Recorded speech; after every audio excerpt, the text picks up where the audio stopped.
Good afternoon. Before I get into what the President's going to continue to do to advance the Tech Week that we started, I wanted to shine a spotlight on two of the President's biggest legislative priorities right now, tax reform and repeal and replace of Obamacare. By the end of the day, both the Vice President and the Speaker of the House will have both delivered remarks at the National Association of Manufacturers about why it's so critical that we come together and quickly deliver significant tax reform to the American people. Simplifying and updating our overly complicated tax system is one of the most impactful ways that we can create jobs and strengthen our economy. And I think that's something that everyone in this town can probably agree upon. There's also major agreement between the Trump administration and Republicans in Congress on what any significant tax reform package must include. And frankly, I saw some of the Democrats earlier today, and I think there are some that share those general philosophies as well. We want to make it easier for companies to sell American goods abroad and turn that success into jobs here at home. I think we all recognize that what I think every American also agrees with, which is that we need to simplify our tax code. Depending on the estimates you look at, taxpayers and businesses spend anywhere between 6 billion to almost 9 billion hours complying with the IRS's requirements. And those are frankly billions of hours that they're not building things, growing businesses, buying goods and services from other American businesses, spending time with their families, pursuing a personal hobby, and we must reduce that unnecessary burden in terms of both the burden and the time. Perhaps most importantly, we also agree that we need to get this done sooner rather than later. That's why we're working hand in hand with House and Senate leadership and hosting regular listening sessions with outside stakeholders like the one that's being conducted currently in the Roosevelt Room here at the White House with trade associations from the tech industry to iron out details and get their input on what needs to happen. We're also committed to seeing the repeal and replace of Obamacare through Congress. Obviously, the Senate is where the action is right now. This week is the deadline for insurers to commit to selling plans on the Obamacare exchange during the upcoming enrollment period. And unfortunately, we're continuing to see signs of its complete failure as data from more and more states comes in. Last Friday, the New Mexico Health Connections, one of only 5 remaining of the 23 co-ops nationwide that was created by Obamacare, proposed hiking its rates by nearly 80%. And just today in Iowa, where the President will be traveling tomorrow, the only insurer left in the Obamacare exchange proposed a 43% rate hike for next year. With almost every day that passes, another insurer either leaves the market or raises its rates by double digits. The American people can't afford to front the bill for this failed law any single day longer. It's time to repeal and replace Obamacare as Republicans have promised for a while. Looking ahead this week, Tech Week, as I mentioned at the front, continues following on a very productive set of meetings and working groups with some of the country's biggest CEOs yesterday. The President will visit Cedar Rapids, Iowa tomorrow, where he'll see firsthand the transformative power of technological innovations in agriculture at Kirkwood Community College. Kirkwood's agriculture science program is a national leader and widely recognized as a center for innovation in the ag sector. And on Thursday, we're bringing 2 emerging technologies to the White House that have the potential to revolutionize our economy: drones and universal broadband. The President will see demonstrations of how these technologies will contribute to the 21st century economy and how the government can ensure that their safe adoption leads to the best possible outcomes for the American worker and American businesses. With that, let's have some questions. Katie. Thanks, Sean. My first question is, does the administration have anything to say to China about the death of Otto Warmbier? Well, I think the President has spoken very clearly about how he, the First Lady, and our country feels about the loss of this American. And obviously, when you look at how he was handled, it's something that we will continue to apply economic and political pressure and try to continue to work with our allies. We've had, I think, positive movement on China over the past 5 months of this administration. And we'll continue to work with them and others to put the appropriate pressure on North Korea to change this behavior and this regime. Steve. Sean, just following up on the President's meeting with the Ukraine President, would the President like to see Russia get out of eastern Ukraine, and does he see Moscow as the aggressor in this conflict? I think we've been clear that, yeah, I mean, obviously, that's part of the reason that there are sanctions, is because until they are out of eastern Ukraine, we're going to continue to have sanctions on Russia, and we believe that is Ukraine's part of Ukraine, and so therefore, until those sanctions will remain, it was something that obviously came up to discussion with the president today. We'll continue to advocate for that. And does the president support the Senate sanctions that are now going to move to the House? I think we're going to wait and see what happens in the House before we weigh in on that package. It's not just the package. I think there's some other areas of that package that we need to work with the House and Senate on if it comes back to, depending on how it's handled in the House, that we have to address. But as is usually the case, we won't have a statement of administrative policy until it advances through the House. Jessica? Thank you, Sean. On the DPRK, can you talk about what the U.S. is willing to do in retaliation for Otto Warmbier's death with respect to sanctions of the United Nations or whatever? And secondly, with the U.S.-China security and defense dialogues beginning tomorrow, and it's already been stated that the North Korea issue is going to be at the top of the agenda, do you anticipate walking away from tomorrow's dialogue with any kind of tangible results on North Korea?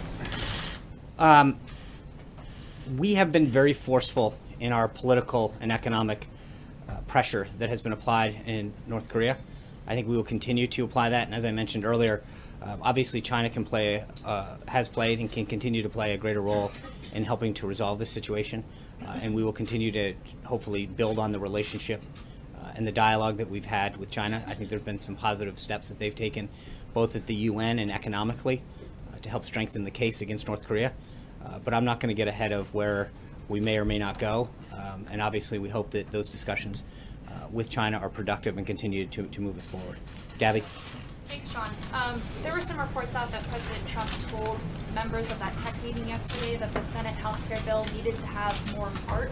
Can you shed some light on what it is he's not pleased with in the legislation that's being drafted? And can you also tell us why he would feel that way after holding a press conference in the Rose Garden supporting the House's version of the healthcare bill? I mean, the president clearly wants a bill that has heart in it. He believes that health care is something that is near and dear to so many families and individuals. He made it clear from the beginning that that was one of his priorities, and as the Senate works its way through this bill, as the House did, any ideas are welcome to strengthen it, to make it more affordable, more accessible, and deliver the care that it needs. But this is an area that the president believes passionately about. He cares. He understands the role that healthcare plays in so many people's lives and their families. And he wants to make sure that we do everything we can to provide the best option for him as Obamacare continues to fail. And is there a specific part of this bill, though, that leads him to believe that the Senate is doing something? This is an ongoing discussion with Senate leaders and individual senators that he's had. You know that we've brought a lot of those individuals to the White House, and there's been staff level meetings as well, Secretary Price and others. So I'm not going to get into the private discussions that have occurred, but I will just say that the more that we can do to produce a bill as it works its way through the process that achieves the president's goals, I think that's something that we can all agree on. John? Thanks, Sean. Two. The first one's domestic. There's a special election occurring today in Georgia. Is this election, from the White House's point of view, a referendum on the president in any way? Look, I've said before I'm not going to comment on the political nature of an ongoing race. That being said, I think if you look historically, special elections generally don't foretell the outcome of races multiple years down the road. This is a race that the president, or a district that the president won by 1 point. It's obviously going to be competitive, but we'll have to see tonight. Obviously, that's up to the people of Georgia's 6th district to decide. And then on North Korea, I think the president once said that he'd be open to meeting with Kim Jong-un. Given what has happened with Otto Warmbier over the course of the past 24 hours, is he still open to that? Well, I believe that the context in which he said that was if the right conditions presented themselves. Clearly, we're moving further away, not closer to those conditions being intact. So I would not suggest that we're moving any closer. And obviously, this is an issue that the president commented earlier at the beginning of the meeting with President Poroshenko, that it troubles him deeply. And he believes that if we were pleased, obviously, to get Otto back to the United States to be with his family. But if we had been able to secure that earlier, potentially there could have been medical help that could have been rendered earlier. Obviously, we don't know the answer to that, but I think the president worked really hard to do what he could to secure the release of him. And it's a shame what happened. I think he was very clear about that when he spoke to members of the media earlier today. Vivian. Thanks, Sean. Two questions. Also on Otto, the president today said that he thinks it's terrible what happened to Otto. Does he have any more details? Do you have any more details on specifically what he endured there? I do not, and we would not share them at this point. I think there's so. And second question. Yep. There are reports that your role is changing here at the White House. I wanted to know if you can address those reports. Are they true or not? And if so, can you tell us what's in store? Right here. So you can keep taking your selfies and selfie folks. But look, it's no secret we've had a couple of vacancies, including our communications director that's gone for a while. We've been seeking input from individuals as far as ideas that they have. We've been meeting with potential people that may be of service to this administration. I don't think that should come as any surprise, but we're always looking for ways to do a better job of articulating the president's message and his agenda, and we'll continue to have those discussions internally. When we have an announcement of a personnel nature, we'll let you know if that's a good deal. I'm going to go to Dave Price of WHO in Iowa in light of tomorrow's visit. Thanks, Sean. You already mentioned the president's coming. We understand that our longtime governor and now ambassador to China, Terry Branstad, will be there with him. The president has already praised Ambassador Branstad's longtime relationship with China's President Xi. As you know, the president has a certain style, the way he tweets and talks and that doesn't exactly mirror the way Terry Branstad has had his career. In light of that, how do you see this dynamic playing out in Ambassador Branstad's role with China? Thanks, Dave. Tomorrow, as you noted, the president will be joined by Governor Branstad at Kirkwood to not just discuss some of the agriculture aspects of what's going to be discussed, but also talk about trade. I think he was clearly impressed with Governor Branstad's, as Chuck Grassley put it, he's been an ambassador for Iowa for decades, if not his whole life. And I think that the president feels those skill sets, his understanding of China, and his dedication to help export U.S. products and agricultural goods and other stuff, services to China in particular, is going to be a huge asset for the United States.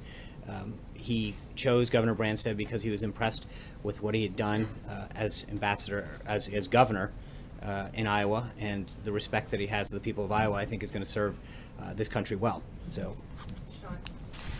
Kevin. Thanks, Sean. I want to circle back on the Georgia 6th. Is it fair to say the president will be watching with great interest the race that happens tonight? And what's his message? I know he had a couple tweets. What's his message to the people of the Peach State as they consider the direction for that particular district? And if I could follow up. Okay, so just so we're clear, I'm not going to comment on political races. That being said, as I've noted before, it's no surprise that the president is going to support Republicans up and down the ticket, especially to maintain our majorities in the House and the Senate as we move forward.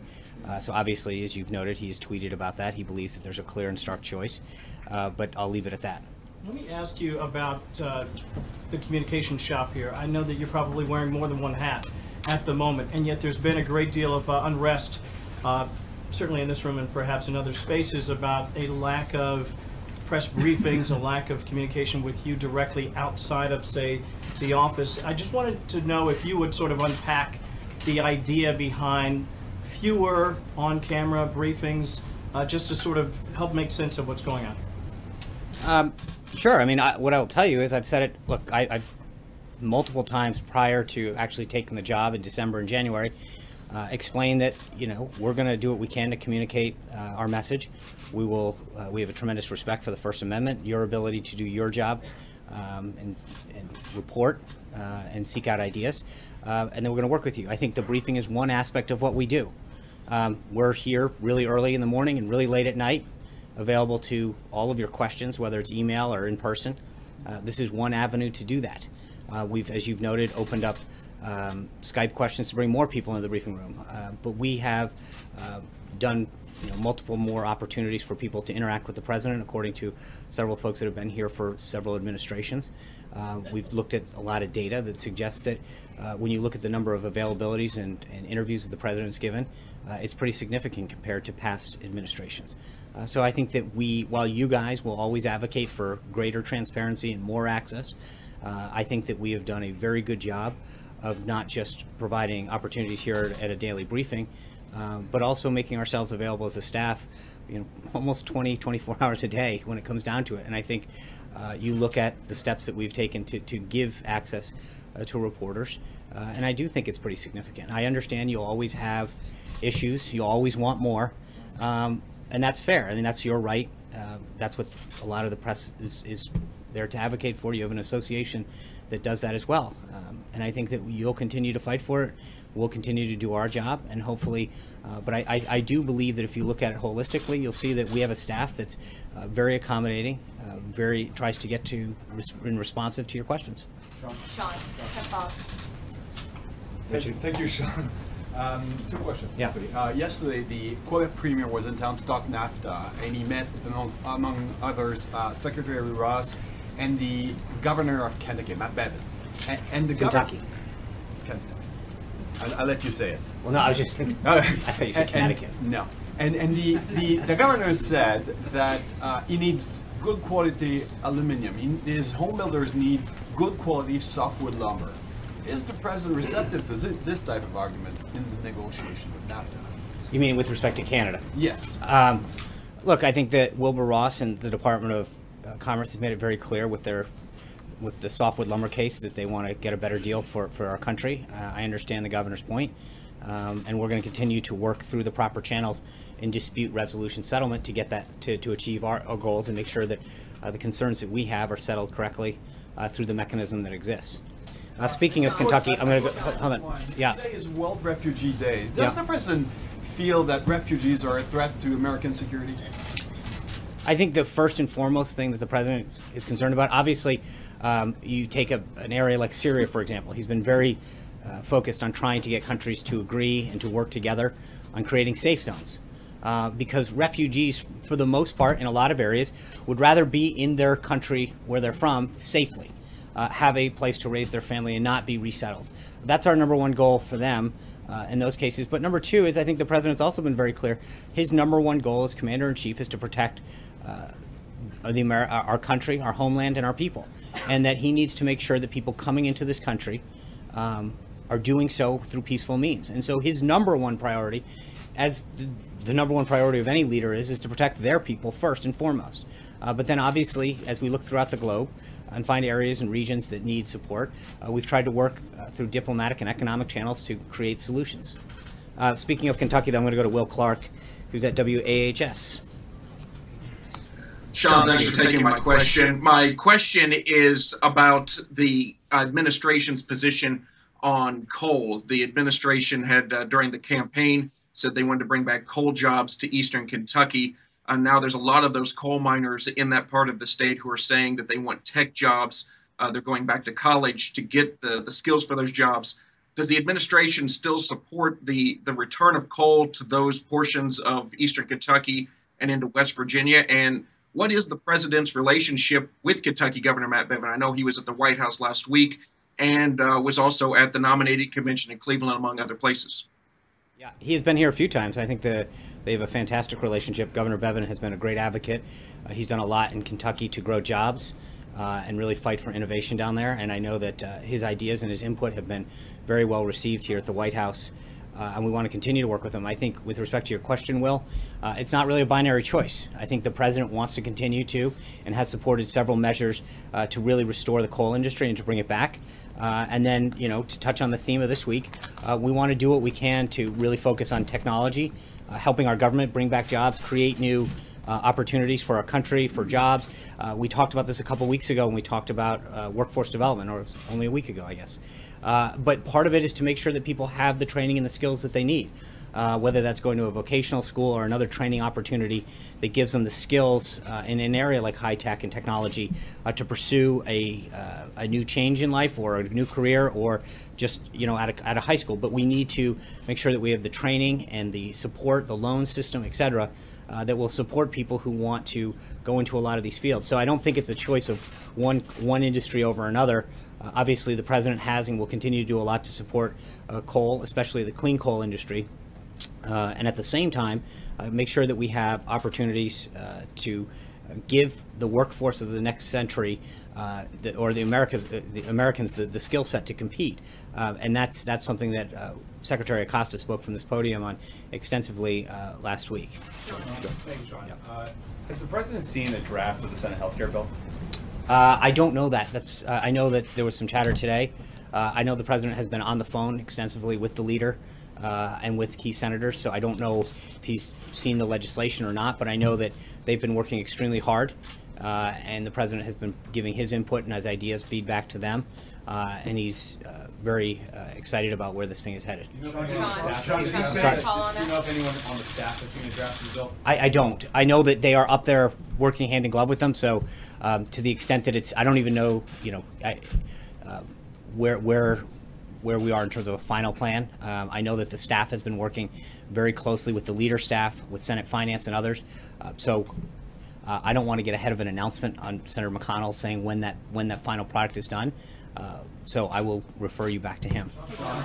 Jennifer. I guess I have kind of two questions, if that's okay. Of course. So the first one is just in the last few minutes, Gary Cohn spoke at a meeting and kind of laid out a September timeline for a bill on tax reform to actually get to the floor of Congress. Is that realistic as far as timelines go? We've heard a lot of different things that keep getting pushed back. We still we haven't gotten to a final vote on healthcare, let alone, all the other things that have been talked about. Do you think that that's actually going to be a realistic timeline? I think we're working really hard. I think you saw the Speaker and the Vice President, as I mentioned at the top, both talk about this. There's a strong commitment to doing it, and I think it's frankly bicameral and bipartisan. I saw Senator Warner from Virginia earlier today talking about his concerns with the corporate tax rate and the need for it to come down to the 20s. That's great. We would love his support on a package like this. So I think that there's going to be very bipartisan, bicameral support for tax reform, and as we move forward on this, the degree to which we can get some of those individuals to join on and craft a bill will determine the schedule. But I think that's mostly a congressional timetable that we have to move with. And will there be outreach to Democrats in that timetable? I think they've already met with some Democrats, and they'll continue to. But I don't. That has been part of the plan. It's already been part of the plan, and they'll continue to reach out to members of Congress that share these goals. And the other question is just on Ford. Today announced that they're going to be, building this new factory in China. Right. The president won kind of was very declared victory when this plant was not going to be built in Mexico. So one, is there an administration reaction to the decision to go there? And then two, there's been some signs that the administration wanted to get tougher on China on autos. Are we going to see that from the law? Well, with respect to your first question, Secretary Ross has put out a statement with respect to Ford's decision. And I think the general consensus is that the president wants to create a tax system that companies want to come back and bring back jobs and manufacturing here in the United States. And once we can pass that plan that you just asked about, that really gets our companies more competitive, doesn't leave them with the highest tax rate, and also deals with a lot of other aspects about our business tax code that puts them at a disadvantage to their foreign competitors, then I think you're going to see more and more companies not just go to other countries, but come back to the United States, grow in the United States, manufacture more in the United States. And that's where I think overall we continue to see the need to have tax reform to achieve those results. Sarah? Thanks, John. The president today said that if Otto Warmbier had been brought home sooner, the results would have been a lot different. Does the president believe that the Obama administration is partly responsible for what happened to Otto Warmbier? The president was pleased that he was able to work with the State Department and get Otto home as soon as he could. But I think when you realize what happened, the president believes that had it happened sooner or quicker, potentially there might have been additional medical resources that could have been provided.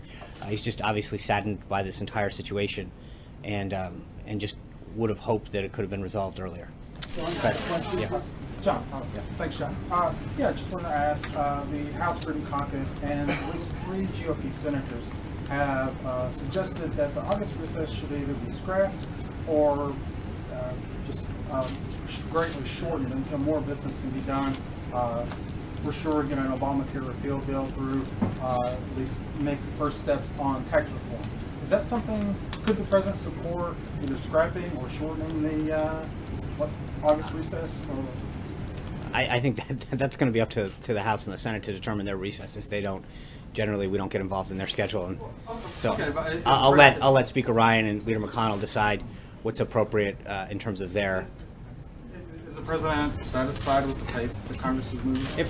If we continue to move forward with health care the way that we've been told we're going to, and that I think we're great. We've got our priorities. We want to get health care done. We want to get tax reform done. And obviously the president's spoken very extensively about infrastructure. If we can get those done, I think we feel really good. Hallie. Can you get those done by August? I'm sorry. How can you get those done by August? We'll go as quick as Congress wants. That's a little out of our hands. But as soon as Congress can do it, we'll do what we can.